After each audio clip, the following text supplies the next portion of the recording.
So we are against drugs in sports, okay? So our first objective is like, is it commended to cheating? It is cheating in a sense because you're enhancing your body with like illegal stimulants at all. Like you're giving yourself steroids. That's not giving you an edge in the sport. That's just basically you're drugged up on the field. You're taking the sport away from everything else. Our second point is it the spirit of the sport? It's most definitely not the spirit of the sport. It's not even close to being part of the game. You're just drugging yourself up. You're not even playing. You're just probably like seeing stuff as you keep running and all that. Trying to focus on what you're doing, but really it's just you're making an ass of yourself. And our third point is it's a bad example for the younger audience. So you don't want young Jimmy looking up to his hero like, I don't know, like Donny Osmond or something like that. And like you see himself like injecting himself with steroids, and they think, oh, I just want to be like him. So young Jimmy injects himself with steroids, and then you just got some kid drugged up, have nowhere to go. And being a father, you don't really want to see that at all. You don't want to see your kid drugged up. And there's also so many side effects of performance-enhancing drugs. You guys. This is just the intro, you guys. The opening statement, right? Not your points. Okay. Who's Okay, our just timer? That's good. Okay. Yeah. Okay, Cool. Ready for the other side. Opening statement. Go ahead. Okay, picture this. A father and his child sitting together at a baseball game. They're sitting behind the outfield. Sammy Sosa comes up to bat, and he cranks his 600th home run, and the son catches that ball. That's a memory that that father and that son are going to share for the rest of their lives. It's a well-known fact that Sammy Sosa was on steroids. You would stop memories like that from ever happening again. If you're against drugs in sports, you're against family. That's all I got. Okay. Back to this group for your 4 points. When you're ready. All right, well, let's imagine that that boy catches the ball with his incredibly beefed up arms. Then him and his dad go back behind the arena and shoot up with the rusty needle. And now they're both sick. Is this family to you? Do you want that to be a family memory? Do you want them to go home and get the mom sick with the same needle? Is this family?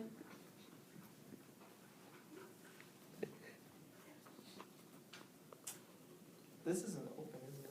This is your 4 points. Oh, When you're ready.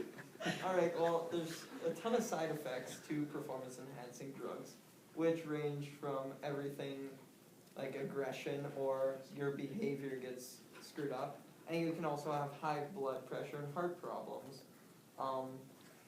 And if you are young and some child sees his star taking performance-enhancing drugs, it can inhibit the growth and development of teenagers. I think I actually hit my points. Just saying that. It's also, like I said, not the spirit of the sport. In a sense, really. It's not, you're not playing the game right if you have drugs inside you. You're not really training yourself for the sport, you're just enhancing your body just for it so you can cut out from the exercises and the drills and everything that you have in the sport. Say baseball, for instance. There's tons of exercises for that. You got weight training, but you're substituting that with drugs, and that's not really right for the sport at all.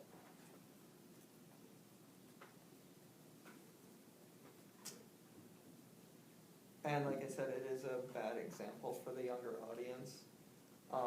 Kids will see that this is okay, or at least society says it's okay, and then they'll just go do it. And being children, or even teenagers, they won't know where the limit is, and they could definitely end up killing themselves.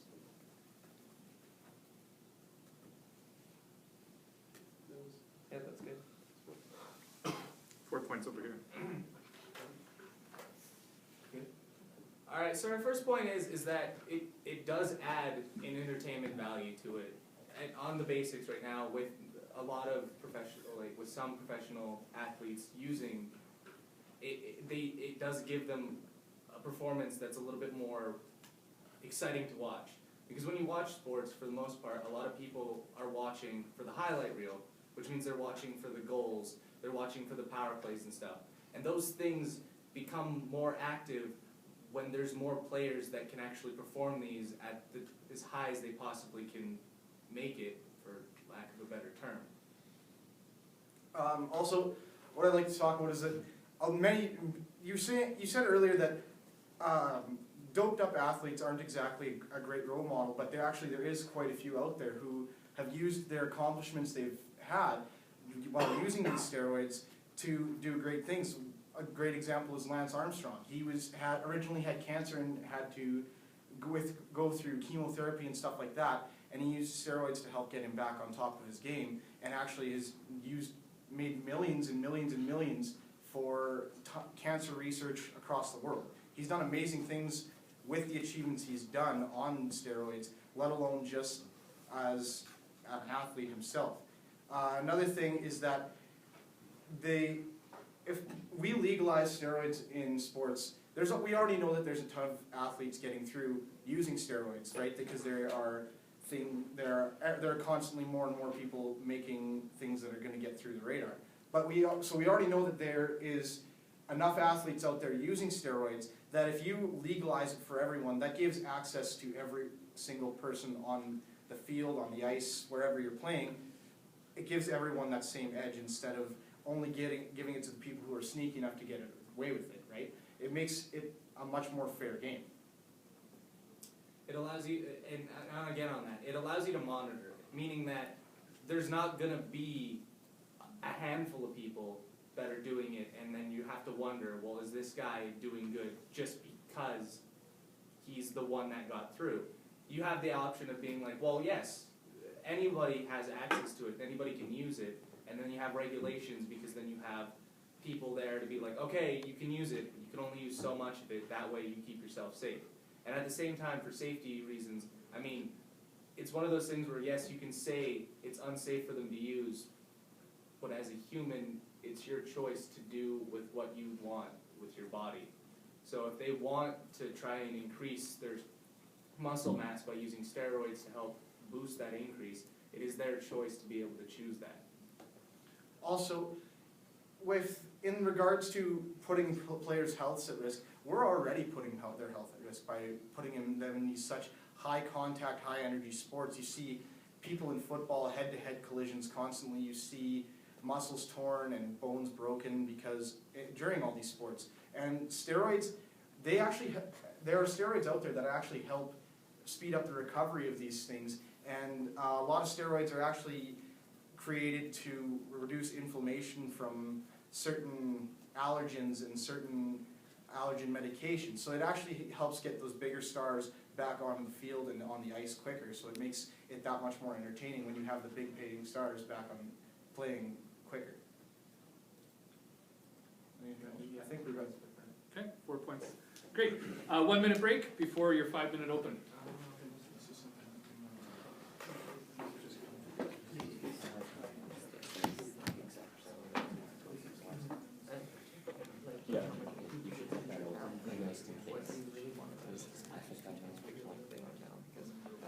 General idea.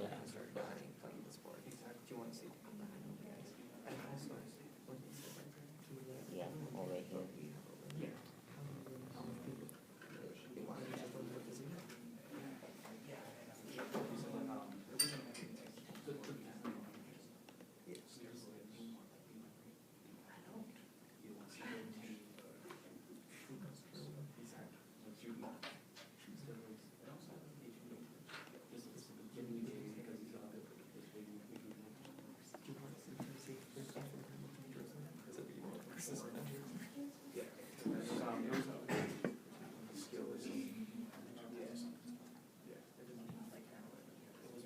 Okay, guys, you're done.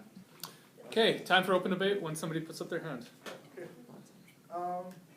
Nick, go ahead. Yeah, we can start. Sweet. So another thing I was going to bring up is that there are already enough.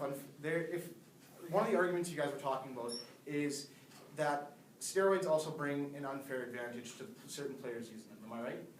Well, in a certain way, you're wrong because there are enough things out there. Take hockey, for example. You have different players using different skates and different sticks and different things like that. That's just all a preference, just like steroids. Another thing is that different teams get stuck with different coaches, and these coaches, some players don't mix well with these coaches, whereas some do. Some teams are lucky enough to have a great coach and a great GM and who put a great team together, whereas other players are not. If this is about fair play, then how come we're not allowing everyone to use these? Well, that's just part of the game then, like, that's their equipment that they need for the game. Is steroids an equipment for that? Why is it any different? It's not really that much different, but think of it.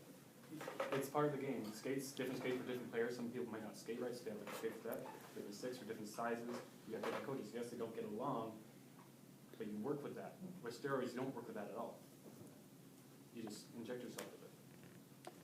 But allowing them to have the option for that is like, it gives them the chance to have an advantage when there are the things like having a bad coach. If a coach doesn't know how to train their team, that puts them at a disadvantage They already. need to replace the coach.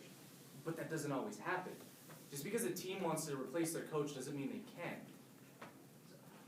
Right, I think that you're talking about skates and sticks and stuff. You choose if you shoot like left or right based on comfort, and you choose your skate size based on comfort. But that's, one person will shoot better with this stick, one person won't. But with steroids, no matter who uses it, they're gonna be better at the sport.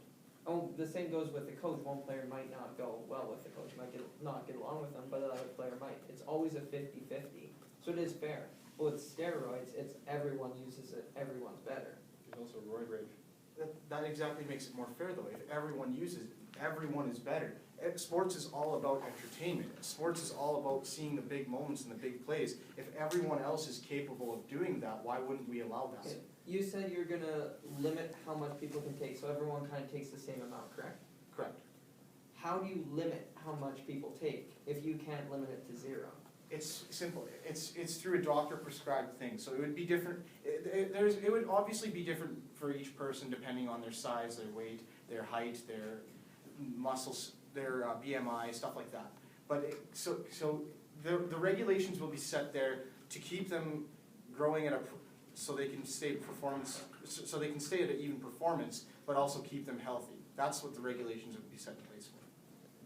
That doesn't really work though, because if a bigger player gets more steroids than a smaller player, now you got Zdeno Chara out on the ice and he's 7'7" and 400 pounds compared to the other guy who doesn't get that many steroids because he's a bit smaller, and people can still use the steroids they're using now on top of the prescribed steroids, so people would still have an edge. But the difference with that is that each person, a bigger person would be getting more simply because it would be, their bodies are bigger. They need more for it to feed them correctly, right? That's why those regulations would be set, and why we'd have doctors monitoring this, and why it would actually make it safer than using these ones that are hidden, that everyone are trying to sneak past the radar or the system or whatever it is. Because regulating it by a doctor would make it just 10 times more safe. So you want to make the bigger guy much more better than the smaller guy. I want to make everyone better. So why are you making the other bigger guy bigger? I'm not making him bigger, I'm making him better. Better. Yes. Okay, do you really want, like, it's a physical sport, like you said, they're playing physical sports. Do you really want to run into someone who's 2 times bigger than they are now? Right now, people are getting injured, they're out on stretchers, but nobody's dying playing hockey or baseball or basketball. But if now you got people who are 2 times as big and way stronger, just pure muscle, people are going to start dying